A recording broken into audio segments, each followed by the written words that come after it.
Mix by Yadav films Bhojpuri Sonu channel.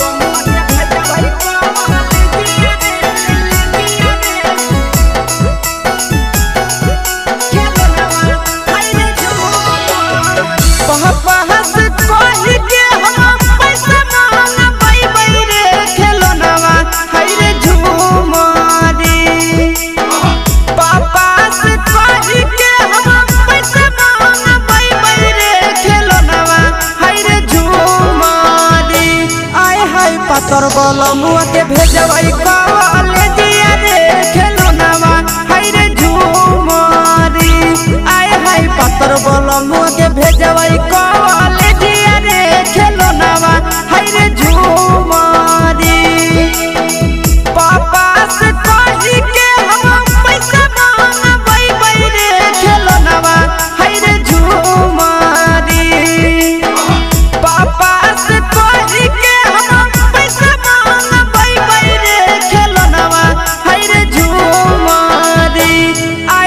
पातर बलमुआ के भेजवाई कॉलेजिया रे खेलनवा हाय रे झूमरी आय हाय पातर बलमुआ के भेजवाई कॉलेजिया रे खेलनवा हाय रे झूमरी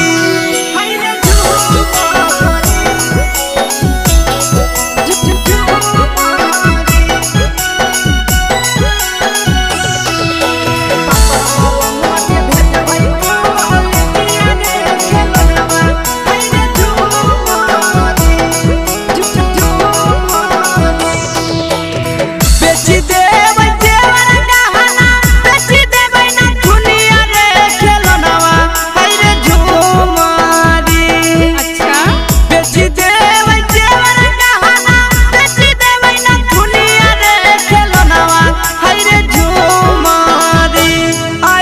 पातर बलमुआ के भेजवाई कॉलेजिया रे खेलनवा हाय रे झूमरी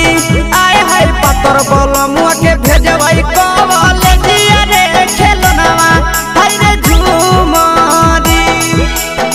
बेची देबै देवर गहना बेची देबै ना दुनिया रे खेलनवा हाय रे झूमरी अच्छा बेची देबै देवर गहना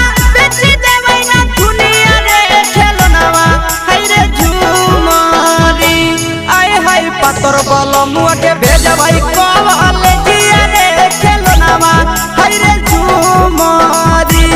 आय हाय पातर बलमुआ के भेजवाई कॉलेजिया रे खेलनवा हाय रे झूमरी हाय रे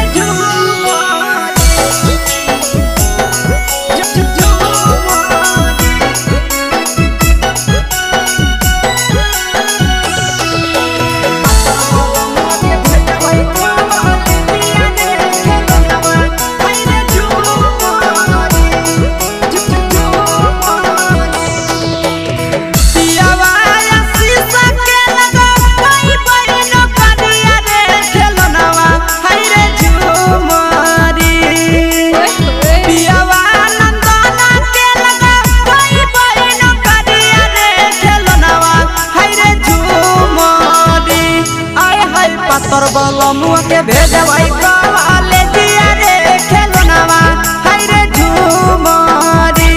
आय हाय पातर बलमुआ के भेजवाई कॉलेजिया रे खेलनवा हाय रे झूमरी पियावा विकेश के लगा भाई बहिन करिया रे खेलनवा हाय रे झूमरी पियावा नंदना के लगा